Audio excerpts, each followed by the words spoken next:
Freepik fait tout pour concurrencer Midjourney. Est-ce qu'il va réussir? C'est ce qu'on va voir dans cette vidéo. Il y a seulement quelques jours, Freepik vient de sortir son modèle Mystique. C'est un super modèle pour faire des images de type photoréaliste.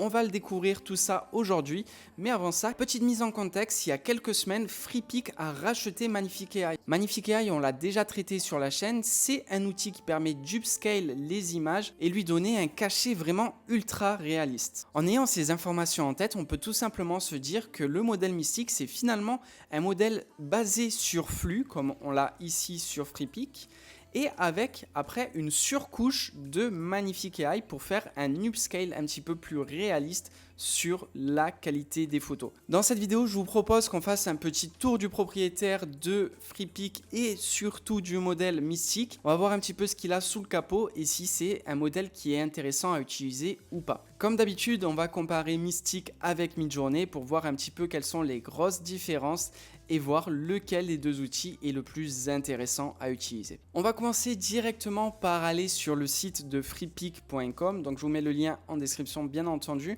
Et pour utiliser cet outil Mystique, on est obligé d'avoir un abonnement payant. Donc première chose, on va aller voir rapidement les tarifs.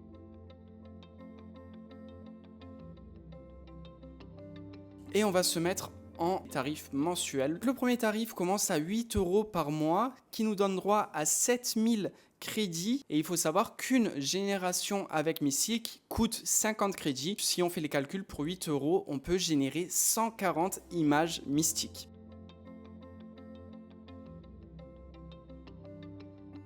Une fois qu'on est connecté à notre compte et qu'on a bien des crédits sur Freepik, on va aller tester l'outil Mystique. Là, on voit qu'on peut directement y accéder avec cette pop-up, mais si jamais vous n'avez pas cette pop-up, vous allez pouvoir aller dans Tools ici, puis dans Image Generator. Les modèles, ils sont ici, on appuie sur Mode et on peut tout simplement aller choisir Mystique. Ici, on va voir quelques réglages. Bien entendu, on va mettre notre prompt là, on va pouvoir changer la taille, le style, les couleurs. Donc, on va voir un petit peu ce qu'il nous propose.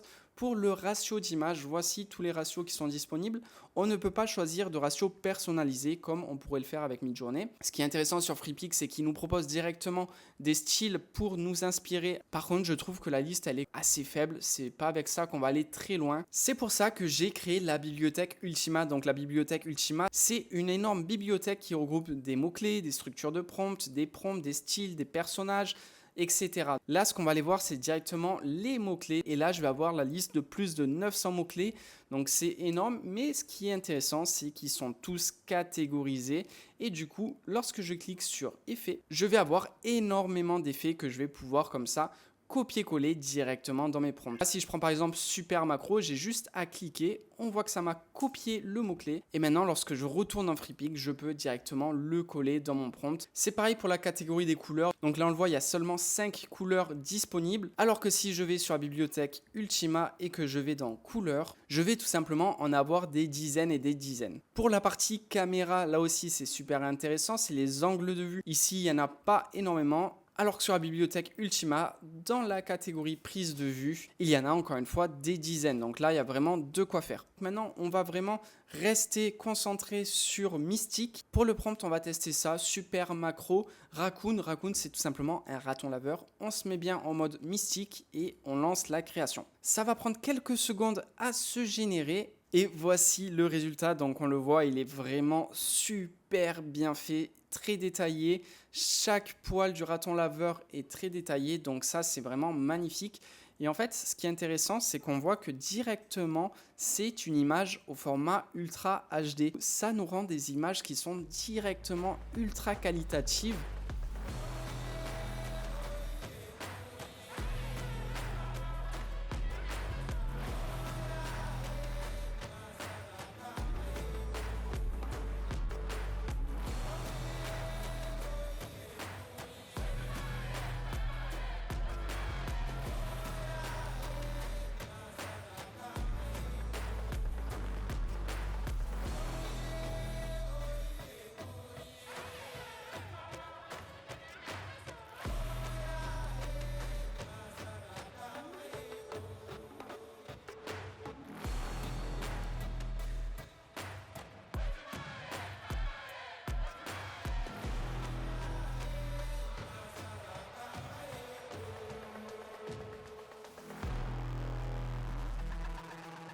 Alors si vous appréciez cette vidéo, je vous demanderai s'il vous plaît de mettre un petit pouce à cette vidéo pour aider le référencement YouTube et faire grossir un petit peu cette chaîne YouTube qui en a bien besoin.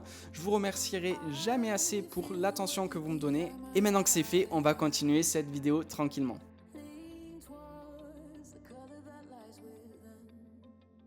Comme on le voit sur ces quelques images que j'ai générées avec Mystic, franchement la qualité elle est incroyable. Par contre il y a quand même quelques petits points faibles. C'est notamment que le modèle flux en général et donc du coup Mystic n'est pas très créatif. Donc là par exemple on lui demande une street photographie d'un homme qui se reflète un petit peu dans une vitre et on a perdu toute la créativité du reflet dans la vitre. Alors que ce même prompt sur Midjourney, ça donne ce genre de résultat. Et là on a vraiment ce qu'on cherche, donc le reflet un petit peu dans une vitre. Donc ça c'est assez dommage. De manière générale, Mystic et Flux ne sont pas aussi créatifs que Midjourney. Par contre, si on souhaite faire de la photo réaliste, des portraits, ce genre de choses, là, dans ce cas-là, il bat à plate couture Midjourney. Il fait des images de type photo réaliste qui sont incroyables. Tout ce qui va être les petits détails comme les mains sont très bien générés comparé à Midjourney. Les textes aussi, ça fonctionne extrêmement bien, donc ça c'est intéressant. Par contre, au niveau des points faibles, sur certaines images, j'ai eu des gros problèmes de grain. Donc là, c'est assez difficile de comprendre pourquoi. Sur toutes ces images où j'avais un contraste qui était extrêmement fort, j'ai eu du grain sur toutes les parties sombres. Donc là, on le voit assez bien. Il y a énormément de grain sur l'image. Et ça m'est arrivé sur toutes ces images similaires qui avaient ce contraste fort entre cette explosion et le fond qui était assez sombre. Et on a eu du gros grain sur toute la partie sombre. Donc ça, c'est dommage. Je ne sais pas pourquoi c'est arrivé. Lorsque j'ai généré ces mêmes images seulement avec le modèle de flux réalisme, j'avais plus du tout ce problème de grain. On le voit que là, ça a disparu. C'était seulement sur les images de Mystic où il y avait du grain. Donc voilà. Le deuxième point faible de Mystic, c'est que ça nous génère une image après l'autre. Donc ça, c'est assez contraignant. Alors que de son côté, Midjourney nous génère des images 4x4, ce qui nous permet d'aller choisir quelles sont les bonnes images à utiliser. Ici, avec Mystic, c'est toujours une seule génération par une seule. Donc ça, c'est assez dommage. À chaque fois que ici, vous voyez qu'il y a 2 générations ou plus, c'est parce que je n'ai pas utilisé le modèle Mystic, j'ai utilisé un modèle flux ou un autre. Le troisième point faible pour le moment de Mystic, c'est qu'on ne peut pas utiliser des images de référence, des styles de référence ou des caractères de référence comme on pourrait avoir sur Midjourney.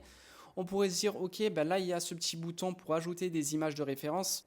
Mais en fait, actuellement, c'est encore indisponible sur Freepik. Donc on le voit lorsqu'on utilise un modèle qui est basé sur flux, ces options ne sont pas disponibles. Donc bien entendu, ça va sûrement arriver au fur et à mesure du temps. Mystic vient à peine de sortir, il est en alpha et ça va évoluer. Mais pour le moment, c'est quand même un petit point faible à noter. Ma conclusion sur Mystic, c'est que c'est un super modèle si on veut faire des images de type photoréaliste. Franchement, il est imbattable, c'est le roi dans ce domaine. Mais tout ce qui va être des images un petit peu plus généralistes, un petit peu plus artistiques, ça, ce n'est pas son point fort. Donc c'est assez dommage. Du coup, dans quel cas utiliser Mystic? Je dirais si par exemple vous êtes photographe ou si vous tenez un blog ou si vous voulez avoir des images d'illustration, ça fonctionne très bien pour ça. Si jamais vous écrivez un petit livre, des documentaires, ce genre de choses, où vous voulez intégrer comme ça des images qui paraissent réalistes, dans ce cas-là, Mystic est l'outil qu'il vous faut. Sinon, je pense que Midjourney est quand même au-dessus pour ce qui est de la génération d'images à l'heure actuelle. Si vous voulez connaître des autres alternatives pour utiliser Flux, vous pouvez cliquer sur cette vidéo qui va vous apprendre comment utiliser Flux. Et si jamais vous voulez entraîner un modèle Flux sur votre visage ou un visage de vos amis pour générer des images avec votre tête, dans ce cas-là, allez voir cette vidéo. Sur ce, je vous souhaite une bonne journée et je vous dis à bientôt. Ciao, ciao!